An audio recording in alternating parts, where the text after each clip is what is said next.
মুখের কথা আসে আমার জীবন থেকে, যেগুলো আমি অতীতে আসলে ফেস করে আসছি। আহ, এখানে কোনো প্ররোচনা বা মিথ্যার কোনো আশ্রয় নেই, অথবা কোনো মোটিভেশনের সুযোগ নেই। আমি যা বলছি, যা বলি, যা বলবো ইনশাল্লাহ সবকিছু আমার জীবন থেকে বলতে চাই, বলতে চেষ্টা করি, বলবো ইনশাল্লাহ। আসসালামু আলাইকুম, আশা করি সবাই ভালো আছেন। একজন প্রফেশনাল ফ্রিল্যান্সার হিসেবে আপনার ক্যারিয়ার বিল্ড আপ করার জন্য অবশ্যই আপনার কিছু অ্যাবিলিটি এবং মেন্টালিটি থাকতে হবে। সো আজকে আমরা আলোচনা করতে চাই এরকম কিছু অ্যাবিলিটি এবং মেন্টালিটি নিয়ে, যেগুলো অবশ্যই আপনাদের থাকতে হবে। সো সাথে আছি আমি শিয়াব শাহরিয়ার, আপনারা দেখছেন picture plus. So let's start.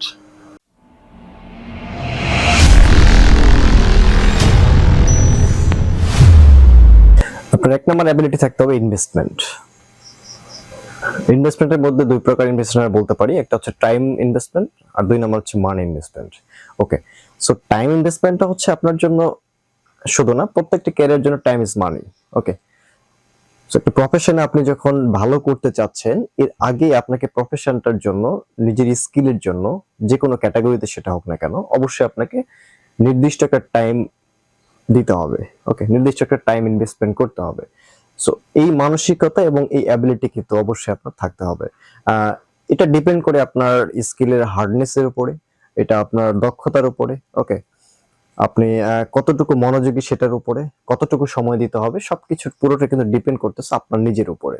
সেটা নির্দিষ্ট করে বলা যাবে না ঠিক কত মাস কত বছর সময় লাগবে যে কোনো একটা স্কিলের পেছনে। হইতে পারে কেউ 2 মাসে পুরোটা কভার করে ফেলতেছে, হইতে পারে কারো 6 মাস লেগে যাচ্ছে। ওকে, সো টাইম ইনভেস্টমেন্টের বিষয়টা কিন্তু অনেক বেশি জরুরি। সর্বপ্রথম যত কিছুই আপনি ইনভেস্ট করেন না কেন, প্রথম আপনাকে টাইম ইনভেস্টমেন্টের অ্যাবিলিটিটা থাকতে হবে। ওকে, দুই নাম্বার হচ্ছে মানি। ওকে, ফ্রিল্যান্সিং সেক্টরের জন্য খুব বেশি মানি ইনভেস্টমেন্টের দরকার নেই। প্রথমত আপনার পিসি বা ল্যাপটপ থাকতে হবে। ওকে, পিসি বা ল্যাপটপ মাস্ট থাকতে হবে। এবং যদি আপনি কোথাও থেকে শিখছেন বা শেখার জন্য ট্রাই করছেন, আমি বলতে চাচ্ছি কোনো কোর্স করছেন বা আপনি কোনো প্রতিষ্ঠান থেকে লার্নিং করছেন, তো সেটার পেছনে একটা ইনভেস্টমেন্টের বিষয় আছে। এবং আপনি যে টাইমটাতে টাইম ইনভেস্টমেন্ট করছেন ফ্রিল্যান্সিং সেক্টরে যাওয়ার আগে, সো এই সময়টা পর্যন্ত আপনাকে কিন্তু আপনার ইন্টারনেট বিলটা ক্যারি করতে হবে। ওকে, আচ্ছা, এখন বলতে পারেন যে ইন্টারনেট বিলটার কেন কথা বলছে এখানে? ইন্টারনেট বিলটা বড় ফ্যাক্ট। একজন বেকার ছেলের জন্য বা একজন প্রফেশনে আসার জন্য, আসার আগের অবস্থায় মাসে 500 টাকাও কিন্তু অনেক বেশি ফ্যাক্ট। ওকে, সো এর জন্য বলছি যে আপনাকে মাস্ট আপনার পিসি বা ল্যাপটপ থাকতে হবে এবং ইন্টারনেট বিল ক্যারি করার মতো অ্যাবিলিটি থাকতে হবে। আর এই দুইটার জন্য, এই মানি ইনভেস্টমেন্টের জন্য কিন্তু আপনার ফ্যামিলি সাপোর্ট অবশ্যই জরুরি। আপনারা যদি আমার ফ্যামিলি সাপোর্টের ভিডিওটা না দেখে থাকেন, আমার অতীতে একটা ভিডিও আছে এই বিষয়ে কথা বলেছি বিস্তারিত, আপনারা অবশ্যই দেখে নিতে পারেন, আমি ডিসক্রিপশনে লিংক দিয়ে দিব ইনশাল্লাহ। ওকে, দুই নাম্বার হচ্ছে কন্টিনিউ লার্নিং। দ্যাটস মিন আপনাকে প্রতিনিয়ত শেখার মানসিকতা থাকতে হবে। শেখার যেহেতু কোনো শেষ নেই, সুতরাং আপনার কম্পিটিটরদের থেকে আপনাকে একটু হলেও বেশি জানতে হবে। আর যেমন আমি যদি আমার নিজের কথা বলি, আমি কিন্তু শুরু করেছিলাম শুধুমাত্র গ্রাফিক্স ডিজাইন নিয়ে, অ্যাডোবি ইলাস্ট্রেটর সফটওয়্যার। সো এরপরে আমি ফটোশপ শিখেছি, অ্যাডোবি আফটার এফেক্টস শিখেছি, অ্যাডোবি অডিশন শিখেছি, ওকে, অ্যাডোবি ডাইমেনশন শিখেছি, অ্যাডোবি প্রিমিয়ার প্রো শিখেছি। সো সবকিছু কিন্তু তাল মিলিয়ে চলতে হবে, কারণ এই প্রতিযোগিতায় আপনার থেকে কেউ পিছিয়ে নেই, কেউ থাকতে চায় না, সবাই দৌড়ের উপর, লাইফ ইজ রেস। সো এখানে টিকতে হলে অবশ্যই আপনাকে প্রতিনিয়ত শিখতে হবে, সবার থেকে বেশি জানতে হবে, আপনাকে এই অ্যাবিলিটি থাকতে হবে যে আপনি সবার চেয়ে একটু হলে বেশি জানেন, তাহলেই কিন্তু আপনি এখানে টিকে থাকতে পারবেন। আর আপনি যদি সামান্য কিছু শিখে শুরু করে 2-4টা অর্ডার করলেন, এরপরে যদি মনে করেন ইয়াস ডান, আপনি টিকতে পারবেন না। ঠিক আছে, ভালো কিছু আর্ন করলেন, তারপরে কিন্তু থেমে যেতে হবে, আপনার মাস্ট থেমে যেতে হবে। আমি আমার চোখের সামনে অনেককে দেখেছি এরকম, বেশ কয়েকটা অর্ডার করছে, ভালো একটা পজিশনে গেছে, ভালো লেভেলে চলে গেছে, তারপর কিন্তু আবার ডাউন।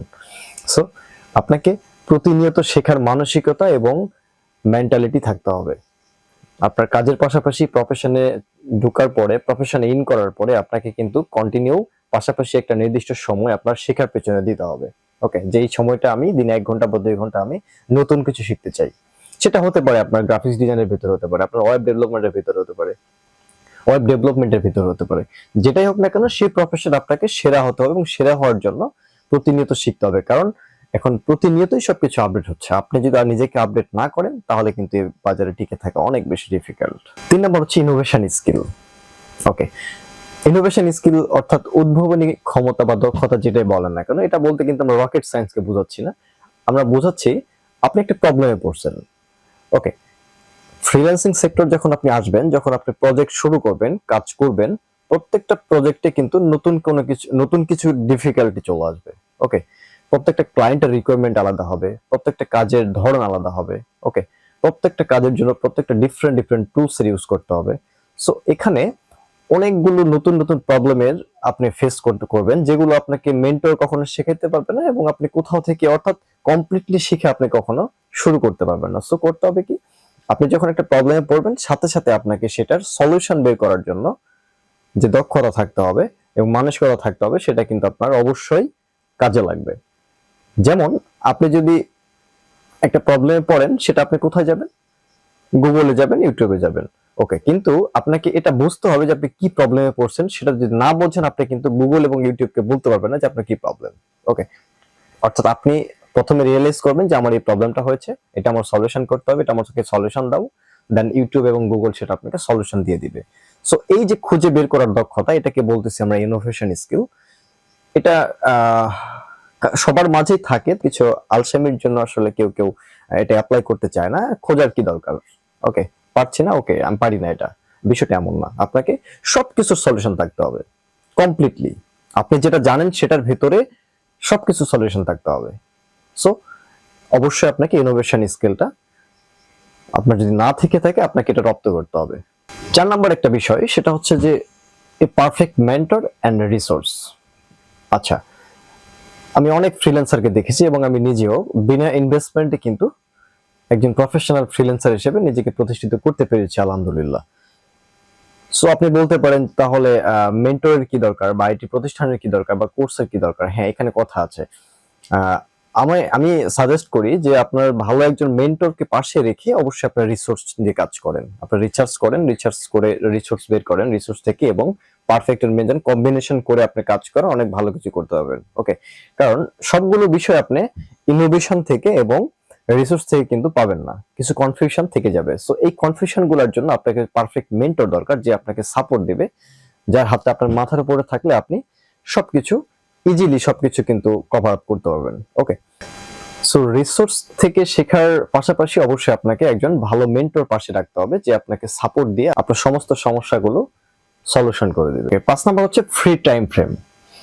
অর্থাৎ যারা জব করে তাদের ওয়ার্কিং আওয়ার হচ্ছে আপনার 9 to 5 PM। ওকে, বাট যারা ফ্রিল্যান্সিং ক্যারিয়ার আসবেন, তাদের কিন্তু টাইম শিডিউল 24 আওয়ার 7 ডেজ। আপনার জন্য কোনো ঈদ নেই, আপনার জন্য কোনো পূজা নেই, আপনার জন্য কোনো অনুষ্ঠান নেই, আপনার জন্য কোনো ছুটি নেই। ওকে, এই মানসিকতাটা আপনাকে ভেতরে বিল্ড আপ করতে হবে যে ইয়াস, আমাকে 24 আওয়ার সার্ভিস দেওয়ার মতো অ্যাবিলিটি থাকতে হবে। তবে হ্যাঁ, 24 আওয়ার্সে আপনাকে সার্ভিস দিতে হবে না, বা সার্ভিস দিতে হয় না, তবে যখন প্রয়োজন তখন কিন্তু আপনাকে কাজে বসার মানসিকতা থাকতে হবে। তো কেউ যদি জব ছেড়ে ফ্রিল্যান্সিং ক্যারিয়ারে আসেন, সে কিন্তু একটু অভ্যস্ত হতে সময় লাগবে, তার টাইম ফ্রেমটা কিন্তু একটু এলোমেলো হয়ে যাবে।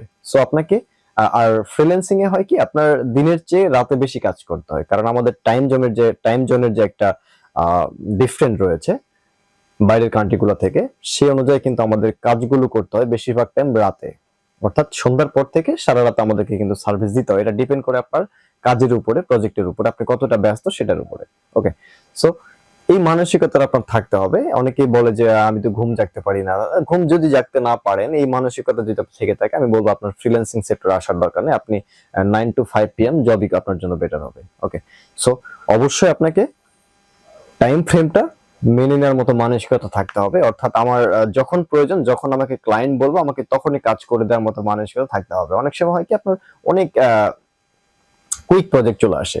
ওকে, যে তুমি কি আমাকে 2 ঘন্টার মধ্যে করে দিতে পারবা, বা 3 ঘন্টার মধ্যে করে দিতে পারবা? হ্যাঁ, পারবো না কেন, আমি তো ফ্রিল্যান্সার, করতে পারবো না কেন, আমার তো আর কোনো টাইম ফ্রেম নাই। তখনই বসে গেলাম, কাজ করে দিলাম, ব্যাস ডান। আমি যদি 2-3 ঘন্টায় ভালো একটা আর্নিং করি, সমস্যা কোথায়? তাই না? সো টাইম ফ্রেমটা অনেক বেশি জরুরি। আপনার মেন্টালিটিতে প্রথম থেকে এটা সেট করতে হবে যে আমাকে অবশ্যই টাইম ফ্রেমটা আমাকে জবের সাথে কম্পেয়ার করলে হবে না, আমাকে অবশ্যই 24 আওয়ার সার্ভিস দেওয়ার মতো মেন্টালিটি রাখতে হবে। ওকে, লাস্ট যে একটা মেন্টালিটি আমাদের অনেকের ধরে আছে, যে ফ্রিল্যান্সিং এ আসলে ইনকামের বিষয়টা। হ্যাঁ, ফ্রিল্যান্সিং এ কিন্তু ইনকামটা স্টেবল না। ওকে, অর্থাৎ আপনি এই মাসে 1 লাখ ইনকাম করতে পারেন, সামনের মাসে কিন্তু আপনি 20,000 ইনকাম করতে পারেন। ওকে, তারপরে মাসে আপনি 3 লাখ ইনকাম করতে পারেন, তারপরে মাসে আপনি 1 টাকা ইনকাম করতে নাও পারেন। প্রফেশনাল হয়ে যাবেন তখন এরকম হয় না, মোটামুটি একটা গ্রাফে চলে আসে। হ্যাঁ, ইনকামটা একটা মোটামুটি গ্রাফে চলে আসে, আপনি বুঝতে পারবেন যে আপনার সর্বনিম্ন কত থাকতে পারে, সর্বোচ্চ কত থাকতে পারে। ওকে, কিন্তু তারপরেও কিন্তু ইনকামটা পুরোপুরি আনস্টেবল। এই মানসিকতা আপনাকে থাকতে হবে। আপনি যদি জব করেন, আপনি মাস শেষে নির্দিষ্ট একটা বেতন অবশ্যই পেয়ে যাবেন, মাস্ট পেয়ে যাবেন। কিন্তু ফ্রিল্যান্সিং এ কিন্তু আপনি নির্দিষ্টভাবে কোনো আর্নিং করতে পারবেন না। আপনাকে অবশ্যই আনস্টেবল হিসেবটা রাখতে হবে যে আমি এই মাসে যত ইনকাম করছি, পরের মাসে সেটা বেশি হতে পারে, কম হতে পারে। ওকে, এটা নির্দিষ্টতা আপনিও না, আমিও না, কেউ দিতে পারবে না। সো আপনাকে অবশ্যই এই মেন্টালিটিটা নিজের মাঝে বিল্ড আপ করতে হবে ইনশাআল্লাহ। সো অবশ্যই ফ্রিল্যান্সিং রিলেটেড যে কোনো তথ্য, উপাত্ত এবং প্রশ্ন থাকলে আমার কমেন্ট বক্সে অবশ্যই জানাবেন। আমি ইনশাআল্লাহ পার্সোনালি আপনাদেরকে হেল্প করার চেষ্টা করব। সবাই ভালো থাকবেন এবং পাশে থাকবেন। আসসালামু আলাইকুম।